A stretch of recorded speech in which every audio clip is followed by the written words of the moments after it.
Chapter দেখুন। আজকে আমরা শুরু করব ক্লাস 9 এর বাস্তব সংখ্যা। 9 এর সর্বপ্রথম চ্যাপ্টার, 9 এর প্রথম চ্যাপ্টার বাস্তব সংখ্যা। ঠিক আছে, বাস্তব সংখ্যা আমরা কাকে বলি?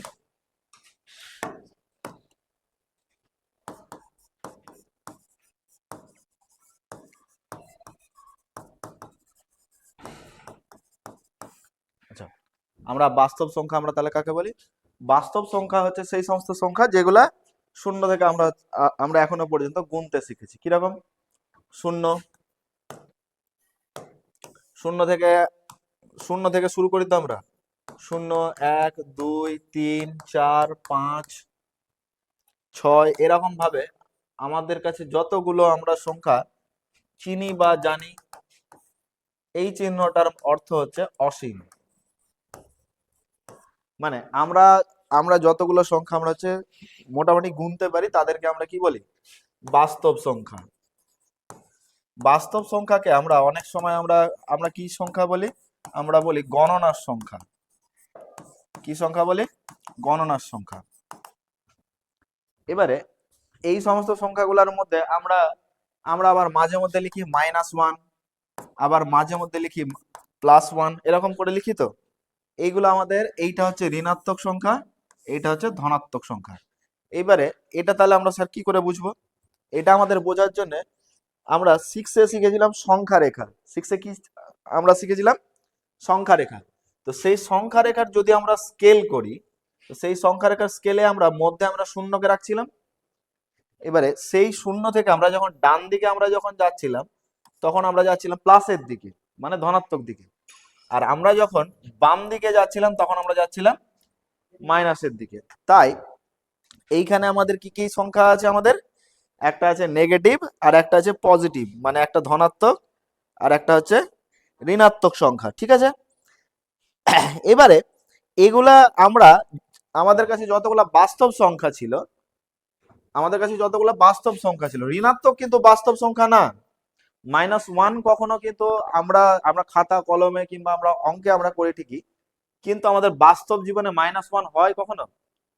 বাস্তবে আমরা যখন কোনো সংখ্যা গুনি, আমাদের কাছে হয়তো 5টা আম আছে,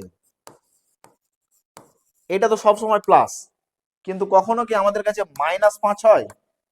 -5টা আম হয় না তো, -5টা আম হয় না। তো সুতরাং আমাদের কাছে এই নেগেটিভটা কিন্তু বাস্তব সংখ্যা নয়। এটা নেগেটিভ কিন্তু আমাদের কাছে বাস্তব সংখ্যা না। এটা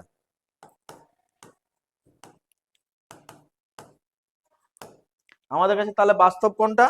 শুধুমাত্র প্লাসটাই হচ্ছে আমাদের কাছে বাস্তব সংখ্যা। এই কারণের জন্য এটাকে আমরা বলছিলাম গণনার সংখ্যা, তার কারণ এর সাহায্যে আমরা গুনতে পারি। এটাকেই আমরা বলি স্বাভাবিক সংখ্যা বা ন্যাচুরাল নাম্বার। এইটাকেই আমরা কি বলি? স্বাভাবিক সংখ্যা বা ন্যাচুরাল নাম্বার।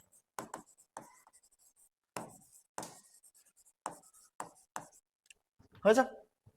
এবারে এই সমস্ত স্বাভাবিক সংখ্যা কিংবা ন্যাচুরাল নাম্বারের পরে আমরা যেই সংখ্যাটা আমরা এখন দেখব, সেই সংখ্যাটা হচ্ছে আমাদের পূর্ণ সংখ্যা। তাহলে পূর্ণ সংখ্যা দেখব। এবারে পূর্ণ সংখ্যার মধ্য থেকে, আচ্ছা আমি এখানে একটা জিনিস ভুল বলেছি। স্বাভাবিক সংখ্যার মধ্যে কিন্তু শূন্য আসবে না, ঠিক আছে? শূন্য আসবে না, শূন্য কিন্তু ন্যাচুরাল নাম্বার নয়। ন্যাচুরাল নাম্বার নয়, শূন্য কিন্তু কখনোই স্বাভাবিক সংখ্যা না। তার কারণ শূন্য এমনিতে বাস্তবে শূন্য কিন্তু কোনো অস্তিত্ব নেই। এবারে আমাদের কাছে যেই সমস্ত সংখ্যাগুলো ছিল, এই শূন্য থেকে আমরা আমরা হচ্ছে যতগুলো লিখছিলাম, এটাকেই আবার আমরা বলছিলাম অখণ্ড সংখ্যা। কি বলছিলাম এটাকে আমরা? অখণ্ড সংখ্যা। অখণ্ড সংখ্যা, এই অখণ্ড সংখ্যার মধ্যে থেকে এগুলোতে আমাদের আছে আছে কি কি? অখণ্ড সংখ্যার মধ্যে অখণ্ড সংখ্যার মধ্যে আমাদের আছে কি কি তাহলে? 0, 1, 2, মানে শূন্যর সাথে আমাদের যখন স্বাভাবিক সংখ্যা যখন আমাদের মিলে যায় তখন আমরা তাকে কি বলি? অখণ্ড সংখ্যা। এবারে এই অখণ্ড সংখ্যা, সমস্ত যতগুলো অখণ্ড সংখ্যা আছে এর সাথে আমরা এই যে এতক্ষণ ধরে আমরা এই যে -5, -1, -2 আমরা যে বলছিলাম, এইগুলো সব কটার একটা দল আছে। কি আছে? -1, এইদিকে আরো আছে, এইগুলো আমি আর লিখছি না। -2, -3 করে এইদিকে আরো আছে। এরপরে হচ্ছে 0, ওরপরে এখানে +1, +2, +3, এইভাবে আরো আমাদের চলতে থাকে। এই যে সম্পূর্ণটা একটা যে পূর্ণ সংখ্যার দল আমরা পাচ্ছি, আমরা কি পাচ্ছি? একটা পূর্ণ সংখ্যার দল পাচ্ছি। এই সম্পূর্ণ পূর্ণ সংখ্যার দলের মধ্যে থেকে আমরা আমরা যেটুকুকে আমরা মাইনাস হিসাবে লিখছিলাম, একটু আগে আমরা বলছিলাম, এই যে যেইটুকু আমরা মাইনাস হিসাবে লিখছিলাম একে আমরা বলছিলাম ঋণাত্মক সংখ্যা। একে আমরা কি বলছি? ঋণাত্মক সংখ্যা। আর এইগুলোকে আমরা আমরা কি বলছিলাম? ধনাত্মক সংখ্যা। ইংরেজিতে এইটা পজিটিভ, আর ইংরেজিতে এইটা হচ্ছে নেগেটিভ। এই হচ্ছে আমাদের সম্পূর্ণ পূর্ণ সংখ্যার আমাদের ভাগ।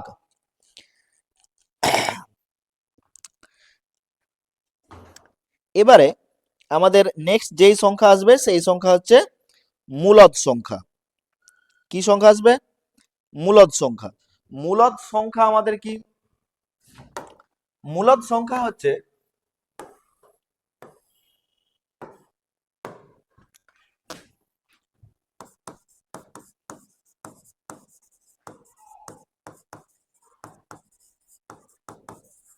মূলদ সংখ্যা বা রেশনাল নাম্বারস।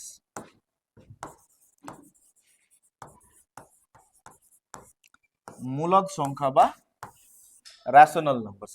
মূলদ সংখ্যা বা রেশনাল নাম্বারস কোনগুলা?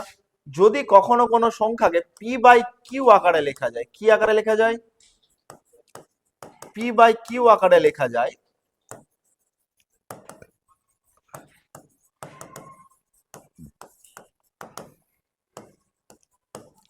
যে সকল সংখ্যাকে আমরা পি বাই কিউ মানে কি? পি বাই কিউ মানে হচ্ছে ভগ্নাংশের আকারে লেখা যায়। কি আকারে লেখা যায়? ভগ্নাংশের আকারে। যে সকল সংখ্যাকে আমরা ভগ্নাংশের আকারে লিখতে পারি তাকে আমরা বলি মূলদ সংখ্যা বা রেশনাল নাম্বার। কি রকম স্যার? উদাহরণস্বরূপ বলতে গেলে পরে আমরা বলতে পারি 2/9, 5/7, কিংবা 11/9। এগুলো আমাদের সমস্তটাই কি? আমাদের রেশনাল নাম্বার বা মূলদ সংখ্যা। কি রকম? আরেকটা যেরকম আমরা আমরা যদি ধরে নিই তাহলে হচ্ছে 4। এই 4কে আমরা কি হিসাবে লিখতে পারি? 8/2। এরকম আমাদের অনেকগুলো সংখ্যা আছে যেগুলোকে আমরা মূলদ সংখ্যা রূপে বলতে পারি। এবারে এইখানে আমরা যে মূলদ সংখ্যা আমরা যে বলছি, এবারে আমাদের তো কখনো তো এরকম তো হতে পারে, হ্যাঁ কি না? এক্ষেত্রে এর মানটা কি চলে আসবে? এর মান চলে আসবে অসীম। তো সুতরাং এই যে নিচে আমাদের যে শূন্যটা আমরা লিখেছি, মানে এই ভগ্নাংশটাকে যদি আমরা পি বাই কিউ আকারে যদি আমরা লিখতে যখনই আমরা যাব, তার মানেটা কি? এখানে কিউ এর মান আমাদের 0। হ্যাঁ, মূলদ সংখ্যাতে একটা বিষয় সবসময় মাথায় রাখবে যে কিউ আমাদের কখনোই 0 হতে পারে না। কিউ কখনোই আমাদের 0 হতে পারে না। কিউ মানে হচ্ছে ওই যে পি বাই কিউ ছিল, উপরেরটা লব নিচেরটা হর। তো মূলদ সংখ্যার ক্ষেত্রে সবসময় আমাদের কি আমাদের হতে পারে না? হরটা আমাদের কখনোই 0 হতে পারে না। হ্যাঁ, এবারে তাহলে এখন আপাতত আমরা যা লিখবো, যে সমস্ত কিছু নাম্বার আমরা যাই লিখি না কেন, সবই তাহলে আমাদের কি? মূলদ সংখ্যা। সবই আমাদের কি সংখ্যা? মূলদ সংখ্যা। কোন সংখ্যাগুলো? যে সংখ্যাগুলো আমরা আমরা লিখছিলাম। তাহলে আমরা কি লিখছিলাম? আমরা যতগুলো লিখছিলাম সব আমরা হচ্ছে পূর্ণ সংখ্যা লিখছিলাম। তার মানে আমাদের কাছে যতগুলো পূর্ণ সংখ্যা আছে সমস্ত পূর্ণ সংখ্যায় আমাদের হচ্ছে কি সংখ্যা? সকল পূর্ণ সংখ্যায় আমাদের মূলদ সংখ্যা।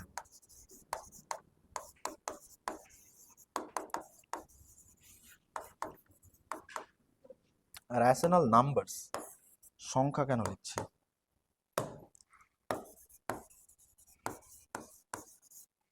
সবকটা সংখ্যাই আমাদের কি রেশনাল নাম্বারস বা মূলদ সংখ্যা।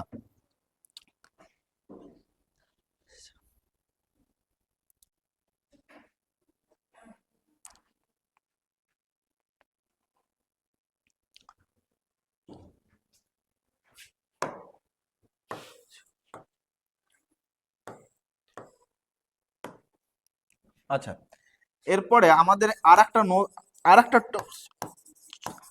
একটা ছোট্ট একটা কথা আছে, যেটা হচ্ছে সমতুল্য মূলদ সংখ্যা। সমতুল্য মূলদ সংখ্যা কিংবা সমতুল্য ভগ্নাংশ। কি ধরনের ভগ্নাংশ স্যার? দেখো 4/6 হয়েছে। আর একটা যদি বলি তাহলে হচ্ছে 6/9।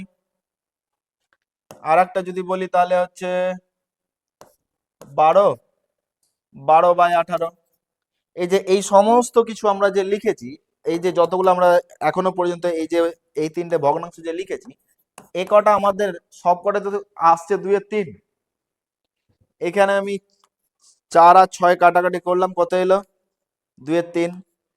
6 আর 9 কাটাকাটি করলাম, কত এলো? 2-3। আমাদের 12 আর 18 কাটাকাটি করলাম, কত এলো? 2-3। তাহলে আমরা এখানে যে কটা আমরা ভগ্নাংশ লিখেছিলাম 4/6, 6/9 কিংবা 12/18, এই সমস্তটা আমাদের কার সাথে সম্পর্কিত? 2-3। তাই এই যে এখানে আমরা যতগুলো আমরা ভগ্নাংশ লিখেছি, সেইটা হচ্ছে এই ভগ্নাংশটার কি সমতুল্য ভগ্নাংশ। এগুলো আমাদের কি ধরনের ভগ্নাংশ? সমতুল্য ভগ্নাংশ। সেই জন্য একে আমরা লিখেছিলাম সমতুল্য মূলদ সংখ্যা। কি ধরনের সংখ্যা লিখেছিলাম আমরা? সমতুল্য মূলদ সংখ্যা। এই সমতুল্য মূলদ সংখ্যা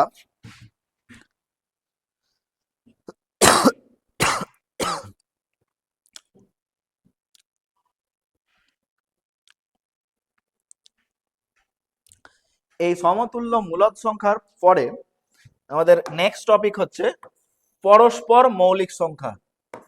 এই টপিকটা তোরা আশা করি এইটা একবার করেছিস উৎপাদকে বিশ্লেষণের সময়। পরস্পর মৌলিক সংখ্যা। পরস্পর মৌলিক সংখ্যা কাকে বলবো? যখন আমরা দুটো সংখ্যা নেব, কি রকম সংখ্যা নেব? দুটো সংখ্যা নেব, সেই দুটো সংখ্যা পাশাপাশি হতে পারে, অনেক দূরেরও হতে পারে, অনেক কাছেরও হতে পারে, ঠিক আছে? তাহলে আমরা যে কোনো যখন আমরা দুটো সংখ্যা নিব, ধরে নিচ্ছি আমরা একটা সংখ্যা নিচ্ছি x আর আরেকটা সংখ্যা নিচ্ছি y। আমরা আমরা যখন কোনো ধরনের দুটো সংখ্যা নিচ্ছি, সেই দুটো সংখ্যার গসাগু, সেই দুটোর সংখ্যার গসাগু আমাদের কত আসবে? 1। আমাদের গসাগু কত আসবে? 1। তখন আমরা এই সংখ্যা দুটিকে পরস্পরের, কি বানান লিখছি আমি, তখন আমরা এই সংখ্যাগুলিকে আমরা পরস্পরের মৌলিক সংখ্যা নাম দিব। কি নাম দিব? পরস্পরের মৌলিক সংখ্যা। এবারে এই যে আমাদের এইখানে পরস্পর মৌলিক সংখ্যা হওয়ার, তাহলে আমাদের শর্তটা কি হলো? যে তাদের মধ্যে আমাদের গসাগুটা কত হতে হবে? 1। উদাহরণস্বরূপ আমরা যদি বলি, তাহলে আমাদের কি হতে পারে? আমরা পাশাপাশি দুটো সংখ্যা নিচ্ছি, নাম্বার 4 আর 5 এর একটা সেট, এদের মধ্যে গসাগু কত? 1। তার মানে এরা আমাদের পরস্পর মৌলিক সংখ্যা। আবার একটু আমরা দূরের সংখ্যা নিচ্ছি 5 আর 9, এদের মধ্যে আমাদের গসাগু কত? 1। এরা আমাদের কি পরস্পর মৌলিক সংখ্যা।